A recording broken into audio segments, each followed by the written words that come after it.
Greetings, loyal viewers! Okay, this one's gonna be very quick because this is just looking over 3 images, but they're kind of a big deal. They're images that have been popping up as of now the last couple of days. It's the Toys for Bob / Activision, I guess you could say, redones of the original cover art for the original trilogy, much like how Vicarious Visions did with the Crash trilogy leading up to its original release in June of 2017. This time we have the ones for the Spyro trilogy. So, with that said, let's take a look. So we have Spyro the Dragon over here. Obviously this was going to be first, and this one came up a couple of days ago, but holy smokes does it look cool. Let's go ahead and go over a little bit of the things here. We have Spyro here, obviously, looking a lot like his Reignited self. Exactly like that, just in the iconic pose of that. But now, looking at other things, you can see more of the grass and the land, and you can see the fire looks nice as well. We have over here the bull enemy from the level Town Square, and as you can clearly see, he still has the dried up blood on his horns. That is a bit grisly for a kid's game, but definitely something I'm glad they decided to keep. I'm just hoping that they actually include the bullets for the enemy, for the gun-wielding Norks in the level Twilight Harbor. At least I think that's what it's called, the level. Now going over here, we have, of course, the big bad himself, and I'm putting that in air quotes, Nasty Nork, over here, and he looks great, like he did both on the poster and from this image that was shown off a couple months back. And in the background, obviously, we have the Artisan's Castle, and I really like the way they updated the look of the sky to have that very nighttime look to it. It looks very beautiful.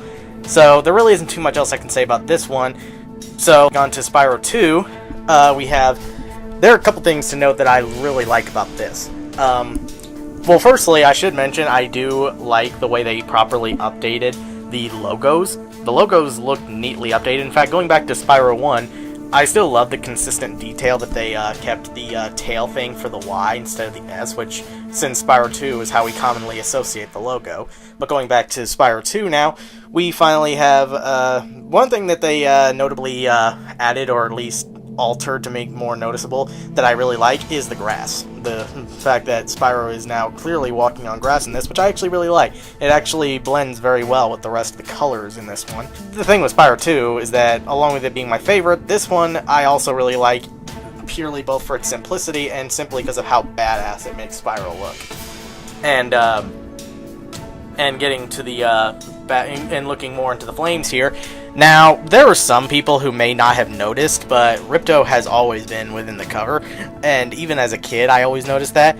But here, not only do I think he looks a little less dopey and more menacing in this one, but I actually think it blends beautifully with that of the flames in the background. So that's really nice. So, finally, we earlier today just got the one for Spyro Year of the Dragon. So, I'm going to go ahead and talk about each character individually. Sheila, maybe not so much so, because we've already seen quite a bit of her. She's had both praise and flack from fans since her reveal. So, I'm not going to go too much into that. The only thing I do hope is, and I agree with Canadian Guy, that they change the size of her waist a little bit before the game comes out. But if they don't, that's okay with me, personally. Everything else about her still looks good. So, moving down over here to Sergeant Bird, he's probably one of the finer examples of a character that's almost identical to how he looked in the PS1 game, but perfectly updated. There's little details, like you can see they added in a fair amount of detail to the rocket launchers on him, and even updated his military harness. That's really nice. And I think he has like a little feather in his helmet there, like his military helmet, and he has more clearly distinct flippers and even fingers on his like on his arms and whatnot. And up here we have Bentley, who of course is looking pretty awesome, and looks like Toys for Bob took some cues from Hero's Tale with this one. And finally down here we have Agent 9, who has a fair amount of changes to him, much like with Sheila, but still is familiar to his original design, like very familiar.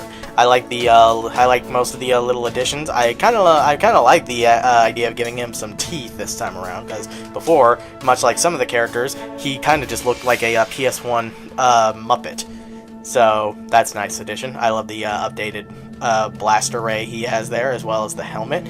And the one little detail I love the most on him, if you look right there, he has a anti-Rhinox symbol on his shirt. That is freaking amazing. So, quickly going through these again, it's just great to, once again, especially now that we're in the month of Spyro's 20-year anniversary, which unfortunately was when the Reignited trilogy was going to release, but both unfortunately and fortunately, I know that's kind of a ironic thing to say, but roll with it. Hopefully we'll still get the proper changes needed and updates and whatnot, and hopefully we'll see those play out before the game's release, but until then, it's just great to finally have all these here, and it's great to have a lot of, yeah, it's just great to finally see them. So, with that said, I'm King Gargantuous, and I'll see you all next time.